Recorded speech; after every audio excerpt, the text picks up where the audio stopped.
He is an author, a lecturer, award-winning consultant, expert intuitive, futurist, and trans-channel in the tradition of Edgar Cayce and Jane Roberts.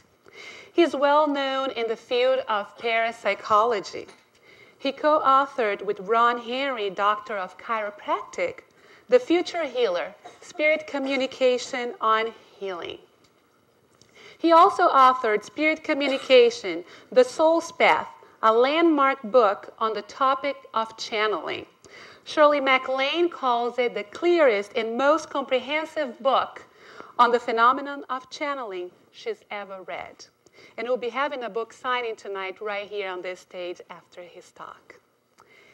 He works extensively with medical doctors, scientists, parapsychologists, and other professionals to add perspective and insight to various topics including physics, health, nutrition, biochemistry, geology, and business.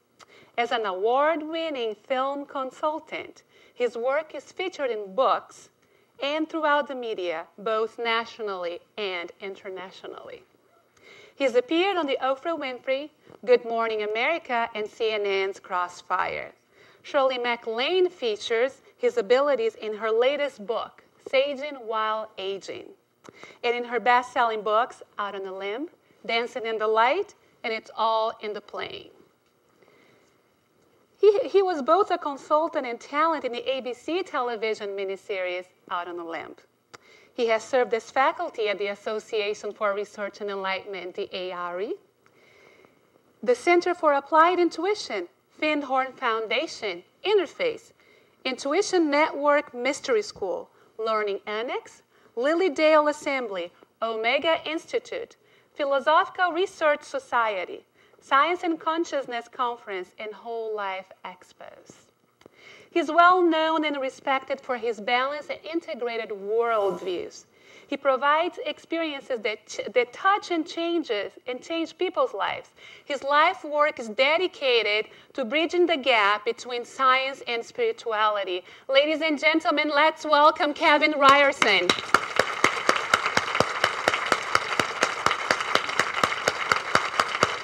Welcome. You're very welcome. Let me throw a switch here if I can. Just a second. Okay, how's that? Everybody here okay? Good. Okay, first of all, thank you for welcoming me here to Virginia Beach. I always feel this is my home away from home, or this is my metaphysical trip to Mecca, as I put it. So it's good to be back here with all the other fellow Edgar Cayce folks. I always like to reintroduce myself. My name is Kevin Ryerson. I'm your friendly neighborhood psychic and trance channel here in the Global Village. And essentially, my work with Cayce began as early as, say, the 5th or 6th grade. I was born and raised in Sandusky, Ohio, and had a very early interest in metaphysics. I had established an ESP club in high school. And as I put it, when other kids were sort of putting together model airplanes, I was studying Zener cards and ESP. And the interesting thing is that parapsychology was a hobby. I mean, I was interested in the science research and consciousness. And I had what I would describe a typical sort of Midwestern upbringing. Had attended church like everyone else, Christmas, Easter, et cetera, et cetera. And however, with the studies of parapsychology as sort of the basis of my interests, hobby, exploration of spirit, et cetera, it was only when I came across the Edgar Cayce materials that a cosmology began to emerge that really made all these diverse areas of interest begin to, say, hang together. And it really is from the Edgar Cayce paradigm that I'd like to explore subject material about becoming fully psychic and what that means, in particular, as such things as science continues to explore or evolve parapsychology and the impact on various branches of consciousness as they are unfolding in our society today. Essentially, to me, the word psychic means exactly what Webster and various other sources of word definition means. Simply put, the word psychic means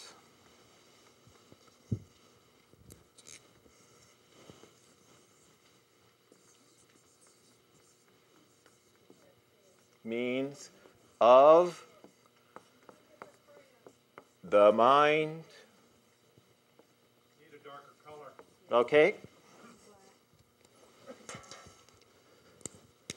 And of the soul. That's the important one right there, okay? So psychic simply means of the mind and of the soul. And I'd like to start out by telling a fairly simple story.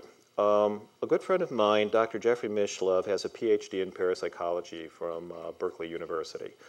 And he has the only recognized PhD in parapsychology and is considered one of the planet's leading parapsychologists. He was good enough to introduce me to the scientific founder of the use of remote viewing, Russell Targ.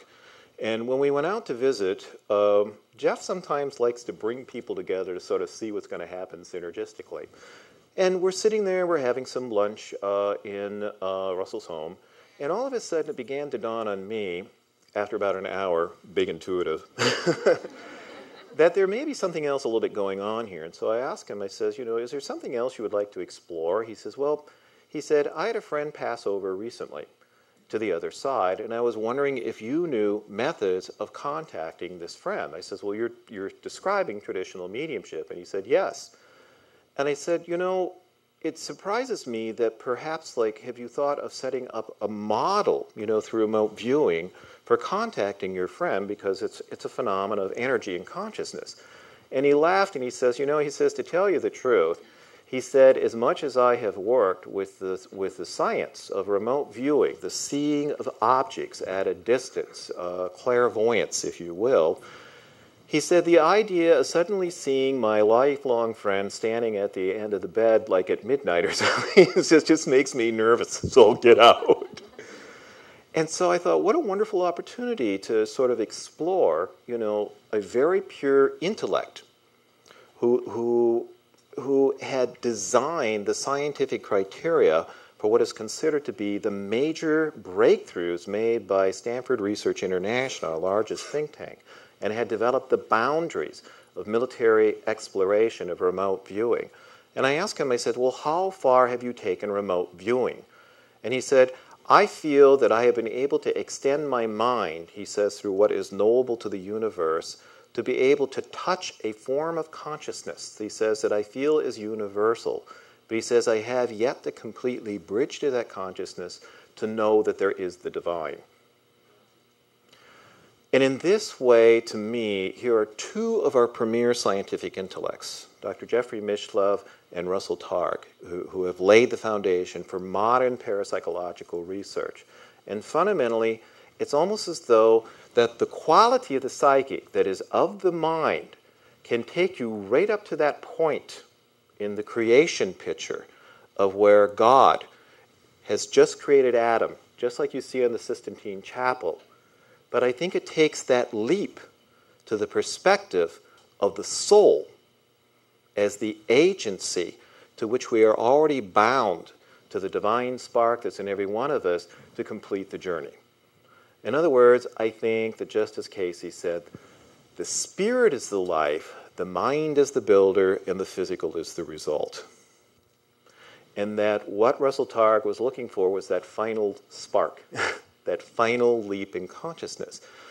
And this takes us into the classic 4 elements of channeling. Now, I had addressed these. How many folks have read the Venture Inward article? How many folks have read that? Okay.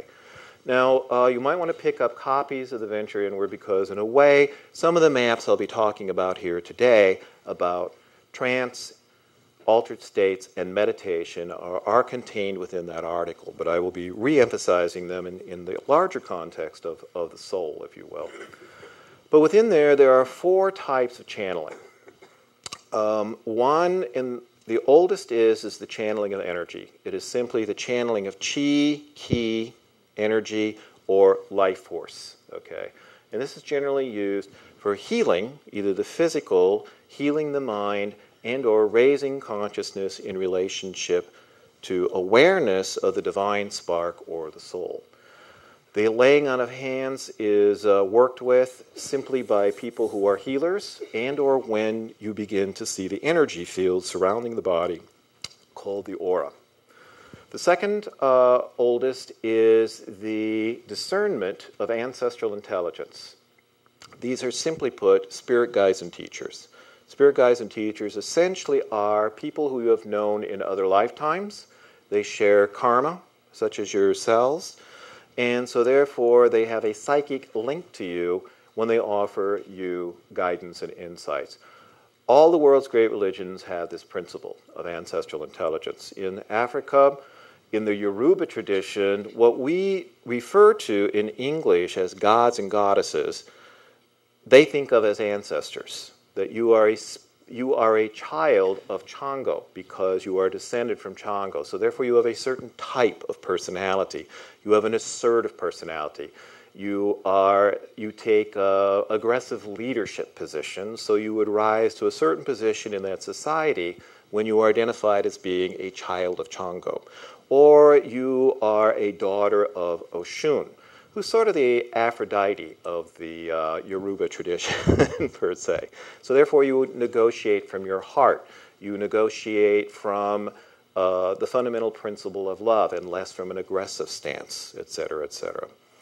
But above all else, of course, when loved ones do pass on to the other side, the traditional type of mediumship is that we contact biological ancestors, and this is the second oldest style of channeling, per se, the contact of ancestors and or saints in other religious forms of thinking. Your next style is what is referred to as predictions, prophecy and predictions. This is the seeing of future events as they begin to unfold in time and space, arising out of your karma and also out of your dharma and your use of free will. The entity who speaks for me, Tom McPherson, says that he longs for the good old days when karma was as thick as a brick. Okay? Because when karma was as thick as a brick, it gave the appearance that prediction and prophecy were absolutely fixed, were absolutely fatalistically fixed. But the principle of free will, which, if you think of it, is actually a fairly new psychic insight.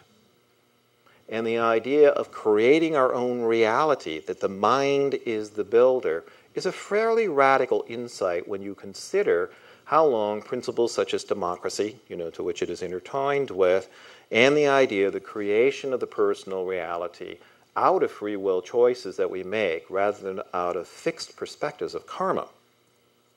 It is a radical new principle in the use of altered states of consciousness. The final state is what is called information resource channeling. Information resource channeling. This is the type of channeling that Edgar Cayce did, and it is the type of channeling that principally I work with. You'll notice that in my resume, it was very heavy on things like SRI, Scientist A, Scientist B, Dr. C, so on and so forth. This is because I work with them as researchers on everything from earthquake-triggering mechanisms to the latest work is reincarnation research with a Dr. Walter Simq, which I'll be mentioning some of our work a little bit later on. But this gives you an idea of the different stages and states of channeling. However, essentially, they're all one phenomena. Okay, they're all one phenomena. And my suggestion to you is that in the development and the work with altered states, the best place to begin is with the energy work. How many of you have explored, say, energy work in the laying on of hands, worked with auras? Okay, can you raise your hands up, please? Okay, excellent. Any students of Reiki, for instance? Okay, that's good. That type of work, begins to open up the psychic centers and what Spirit refers to as the neural meridian system. In other words, it's like you're priming the psychic pump. And what I would like to do is give a brief demonstration of that, okay? So if you could just take your hands at this time, rub them together briskly, briskly, briskly, okay? Briskly, quickly, quickly, quickly. Okay, pretend they're opening Uncle Harry's will and you're getting everything. Okay, now shake out your hand, shake out your hand, shake out. Now put them over your head like that. If this was New York, I'd say, give me your money. Okay, so shake out your hands. Now rub them together. Now slowly bring your hands together and see if you can almost begin to feel that classic ball of energy, okay, between your hands.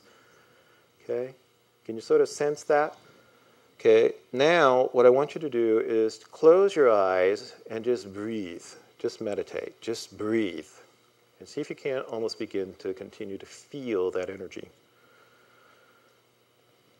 Draw in a deep breath. Now, what I'd like you to do is to pronounce with me the Om. It doesn't make any difference whether you go Om or It's perfect because you're perfect. It is simply a Sanskrit word, a vibratory word that means energy, light, or peace. So draw in a deep breath, close your eyes, feel, and go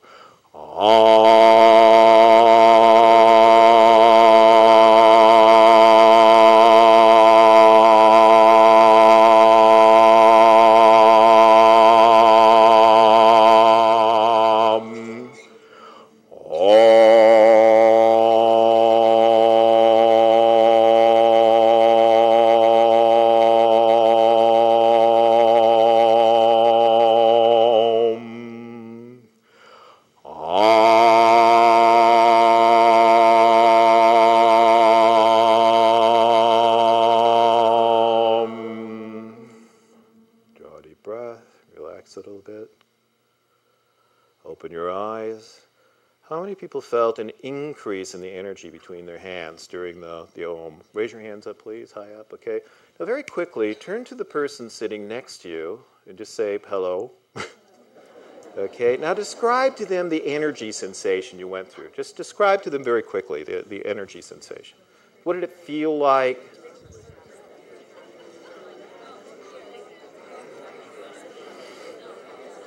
Okay, now what I'd like everyone to do is to repeat this exercise, but pair up with a partner just very quickly. Okay, just very quickly. Just choose someone. You can work in a group of 3 if you like. You know, your greatest resource is your community. Okay, your community of folks. So just choose someone, sit next. You know, just introduce yourself, say hello. Okay.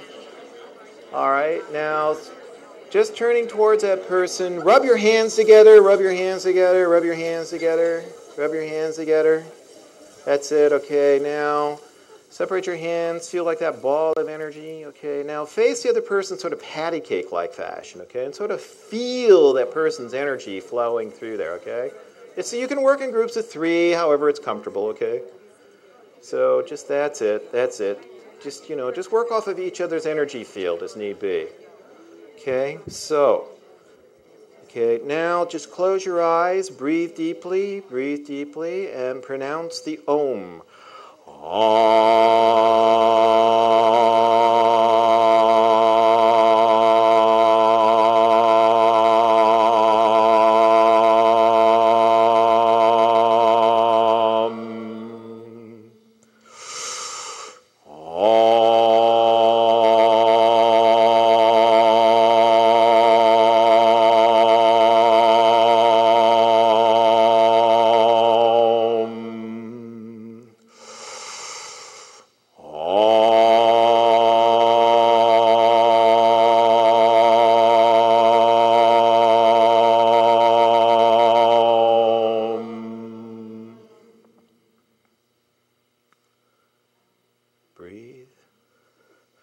Open your eyes. Now describe to the person what your sensation was. What did you experience? Just go ahead and offer a description. No right or wrong.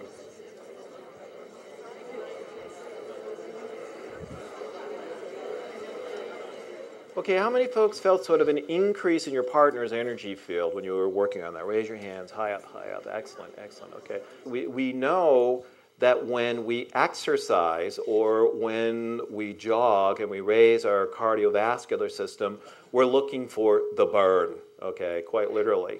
So therefore, the likening of kundalini to energy or to the fire breath, etc., that heat that you're feeling is part of the physiological response of being in that energetic field. There's nothing wrong. First of all, when I worked with auras, it's because I was in graphic arts and I am sight dominant. So you'll hear me use language like, oh, I see your point. Other people are auditory, and they will go, oh, I hear what you're saying. So whichever of your senses, usually linked to karma, is dominant, that is the way you will experience various psychic episodes. So there's nothing wrong. So you feel. Okay, so you feel like you're more tactile or are more empathic. Okay, there may be the flow of energy is going through you very, very cleanly, for instance. So it may be a lack of a stimulation of the immediacy of the sensation, or there may be certain pitches. I'm setting sort of a deep resonancy. You may be higher to a different vibratory tone than when I'm choosing to work with the group. But just different types of experimentation in the different sensory, awarenesses, and perhaps the very next episode we may go through, that may be the one that will trigger a notable event threshold for you. Okay? Good.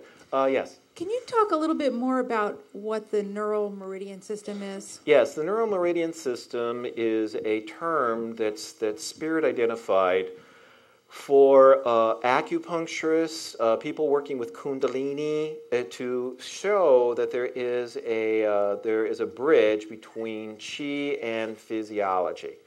And it is known that the traditional meridians do have parallels in the neural plexus, the sympathetic, and the autonomic nervous system per se. So to make a merger between what were two branching arts, which was, say, electroneural acupuncture, which was measuring only the physiological markers of acupuncture for pain control, and the more traditional energy model, the neural meridian model was a language that people like, say, Dr. Ron Henry, who authored the book The Future Healer, out of channelings he did with me, he has a clear-cut model now where he knows the physiology of the kundalini and or the what we call the neural meridian model of healing. Okay? So it's the interface between the meridians and the nervous system. Okay. See how that whole $50 thing just boiled down to that one statement? Okay. Other quick questions? I noticed in both scenarios that when we were doing the Om, it actually dissipated at that point. Oh, that's interesting. Okay, so So am I broken? Or? So you felt energy, and then when the practice of the Om began, you felt a dissipation of energy. In both. Was your exercise and then the practice exercise. Okay. So probably what you were experiencing was energy transference rather than necessarily a lessening of the energy. Okay. Because often when you go up the scale, different people's psychic centers, the chakras, are open at different pitches. And when you hit a certain pitch, you may be resonating with another person, and then that's where that energy transference occurs. Another hand went up. I was about to say that when you do the thing, it seemed like the whole room vibrated just like a mild earthquake or something. It's hard to describe, but it was very, like you say, jumpy move right now. Yeah. It's almost scary. It vibrates like that.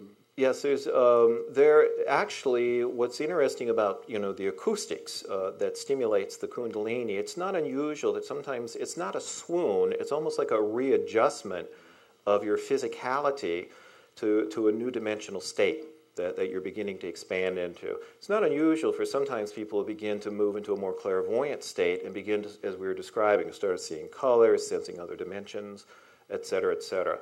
But as you're working with these energy fields, these are your first altered states. These are your first altered states because you're beginning to open the psychic centers of the chakra, or you're becoming aware of what's called the sacred anatomy. They are just a natural part dimensionally of who you are as a being of energy. Okay. Any other quick quick questions here. Yes, right here. To help heal them, but it also heals me at the same time. Yes. But I ask to be a channel for that healing energy. I don't feel it's that I'm doing it. Is that correct or not correct? Yes, it's a very good way, and you have just hit on what are considered to be two fundamental human needs: right prayer and right meditation. Right prayer and right meditation. Prayer is what stimulates the inner dialogue with the divine spark, and meditation is the time you spend listening to the divine spark. And actually, those are, in their purest form, they're just energy attunements to the divine spark. So ultimately, you would say that it is not coming from your ego. It is coming from your higher self or from the divine, and that you have set yourself aside and you're just letting the energy flow. So that is successfully achieving one of those altered states, because I describe my own trance states as the setting aside of the analytical, critical mind and allowing other levels of entities or consciousness to speak through.